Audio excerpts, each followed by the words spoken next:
자, 여러분, 제가 문가리가 후보일 때 2017년 3월, 4월 이럴 때 문가리는 노무현 2다. 그리고 삼성공화국 2가 될 거다. 그리고 더 나아가서 노무현 정권이 부동산 투기 공화국이 되어버렸듯이 문가리도 그렇게 될 것이다라고 수도 없이 경고했습니다. 그때 제가 한 말이 노무현이 우리 사회에 업사이드 다운을 시키겠다. 그러니까 위에가 밑이 되고 밑이 위가 되도록 만들겠다고 수차례 이야기를 했습니다. 특권을 폐지하겠다고 말하면서요. 그런데 어떻게 돼버렸습니까? 업사이드 다운이 되기는커녕 위는 도대체 밑에 사람이 쳐다도 못 보고 올라갈 엄두조차 못 내도록 공고한 계급사회를 만들어버렸다. 대한민국 역사 이래 집 없는 사람과 집이 있는 사람의 신분 격차를 가장 두드러지게 만드는 정권이 노무현 정권이었다라고 2017년에 문가리 취임 때 내가 이야기를 하고 문가리가 정신 못 차리면 똑같이 갈 거다. 그야말로 데자뷰가 될 거라고 했습니다. 노무현 정권은 집값의 2차례 폭등으로 집이 있는 사람과 없는 사람을 격차를 하늘과 땅만큼 공고하게 시켰습니다. 그가 집권하는 동안에 그는 이명박식 토건공화국을 굉장히 비판한 사람이에요. 그렇지만은 자기가 기업도시, 혁신도시, 행복도시, 경제자유구역청, 머슨 클러스터, 골프장 2배 증가 등 온갖 형태의 토지 난개발을 국가가 부추기는 핵심적 역할을 했어요. 그러면서 노무현 시대에 2차례나 부동산이 폭등하면서 집값이 이제 서민이 올려다 볼 수 없는 단계로 만들었습니다. 그런데 문가리 또한 집값을 상승시켜서요. 완전히 노무현 때의 집값 상승이 아무것도 아닌 것처럼 만들어버렸습니다.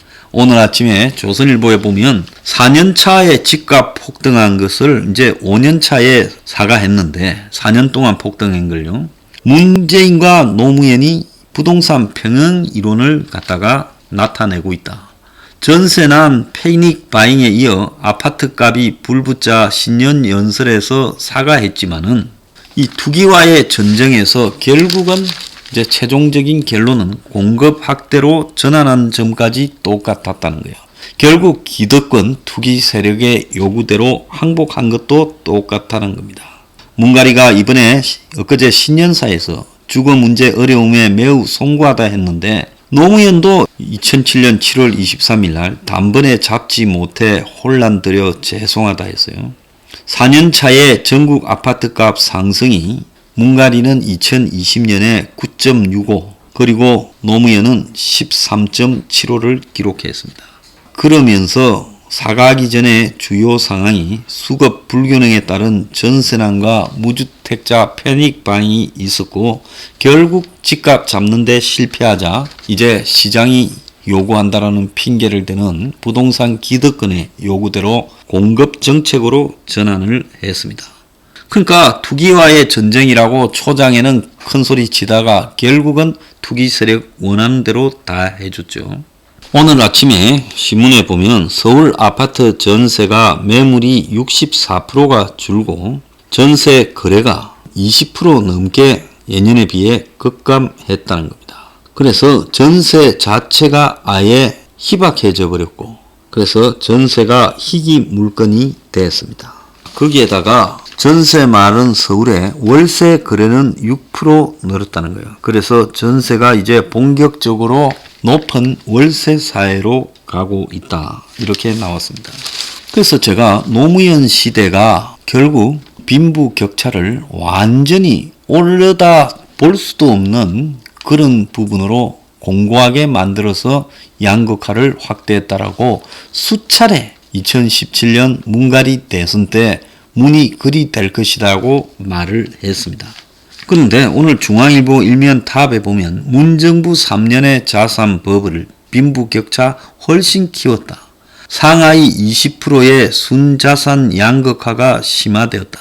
그리고 2017년에 이 상하이 그러니까 1분위와 제일 낮은 20%와 5분이 제일 높은 20%의 순자산 격차가 100배였는데 작년에는 2020년에는 3년 만에 167배로 커졌다는 겁니다. 그러니까 이거는 무엇 때문에 자산 격차가 생겼느냐? 집값 주식 폭등으로 생겼다는 겁니다. 그래서 계층 이동의 사다리가 완전히 끊겨버려서 사회 문제가 되고 있고 이것이 주식이나 이런 투기로 나타나고 있다는 거예요. 부작용이죠.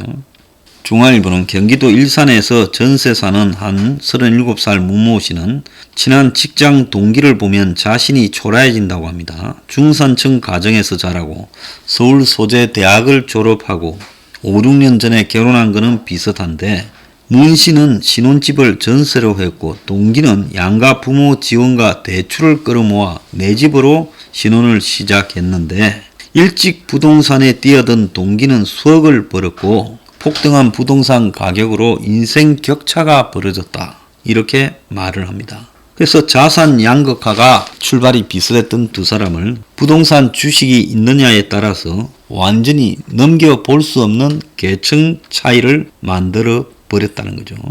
지난해 3월 상위 20%의 평균 순자산은요. 상위 20% 11억 2,481만 원입니다. 하위 20%의 이 순자산 675만 원보다 11억 1천만 원이 많았다는 거예요. 이 차이가 166.7배라는 겁니다. 근데 2019년에는 125.6배. 그러니까 1년 전보다 41배가 더 늘어났다는 거예요. 그래서 이 순자산 5분위 배분율은요. 문 정권이 출범하던 2017년에 99.65배 이후에 매년 폭등하고 있다는 겁니다.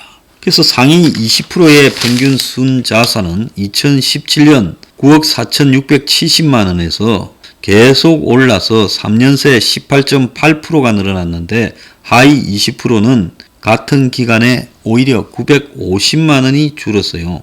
서민 정부가 있는 사람은 더 잘 살게 만들고 없는 사람은 더 못 살게 만들었다는 겁니다. 상위 20%의 자산 분포를 보면요. 부동산이 압도적인 거예요. 그래서 자산 평균 13억 1,482만 원 가운데 부동산이 10억 1,320만 원이라는 거예요. 부동산이 대부분이죠. 그래서 부동산이 77.1%고 금융자산은 2억 5,542만 원, 19.4%라는 겁니다. 그런데 부동산 비중이 그 다음에 20%에서는 71.1, 그리고 그 다음 20%에서는 63, 2분위에 와서는 50.3, 1분위에서는 29.6으로 줄어든다는 겁니다. 쉽게 말하면 부자들은 부동산 비중이 재산에서 매우 많고 가난한 사람은 그 비중이 작다라는 거예요. 그래서 이거는 현 정부의 부동산 정책 실패고요. 문재인 3년간의 서울 아파트 가격 상승폭은요. 이명박 박근혜 9년보다 4.5배가 많다는 겁니다. 경기도도요. 문 정권은 3년간에 42%가 올랐는데 이명박 때는 마이너스 9, 박근혜 정권 때는 14%밖에 안 올랐어요. 그래서 중간 소득을 가지고 있는 가구가 서울에서 중간 가격의 부동산을 살려면 2019년 1월에는 12.9년을 저축해야 되는데 지난해 9월에는 1년 만에요. 얼마나 늘어났는가 하면 15.6년이 됐다는 거예요. 2년도 안 돼서 2.7년이나 늘어났다는 겁니다. 그래서 정부가 대책을 내놓을 때마다 수도권 서울 대도시는 똘똘한 한 채 집값은 더 늘어났다는 거예요. 그래서 25차례나 내놓은 부동산 대책이 유주택자와 무주택자 간의 자산 격차를 심화시키고 수도와 지방 사이의 자산 격차도 심화시켰다는 겁니다. 그래서 한국의 자산 양극화의 정도가 OECD 가운데 그나마 조금은 양호했는데 이 정부가 본격적으로 악화시켜버렸고 여기에다가 이제 주식을 하는 돈 있는 사람과 주식 못하는 돈 없는 사람의 차이가 또 더 벌어져 버려서 상대적 박탈감의 우울증 계층을 초래했고 결국 계층 이동이 불가능했다는 거예요. 그래서 지난해 11월에 서울 목동에 부부간에 집을 사지 말자 하다가 자살하는 중산층도 있지 않았습니까? 부부 둘 다 죽었지요. 그래서 부동산 벌루, 벼락 거지 뭐 이런 신조어도 생기고 있다는 거예요. 그래서 이런 일에만 전념하면서 주식이나 부동산을 등한시했던 사람이 다 상실감에 시달리고 있다는 겁니다. 그래서 정상으로 살아온 사람들이 나만 기회를 놓친 게 아니냐라는 포모증에 시달리고 있다는 거예요. 포모증이라는 게 뭔가 하면 Fearing of Missing Out, 즉 나만 기회를 놓쳤다라는 두려움증에 시달리고 있다는 겁니다. 그래서 이렇게 돼버리면 결국 자산 가격 상승이 돼버리면 근로소득 증가는 아무것도 아닌 게 돼버리죠. 원래 부동산 주식회가 돈 벌면 월급이 용돈처럼 느껴진다는 거예요.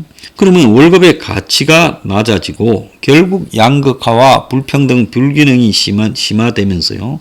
실물과 자산 시장 간, 그 부동산 주식 간의 괴리가 더 심화되고 이러다가 이제 이 나라가 국민들 전체가 투기 성향에 빠져들거나 자포자기에 빠져들면서 나라의 성실히 일한다라는 근로 의욕도 다 꺾이고 공고해진 양극화 속에서 조선시대와 같은 신분사회로 전락한다는 겁니다.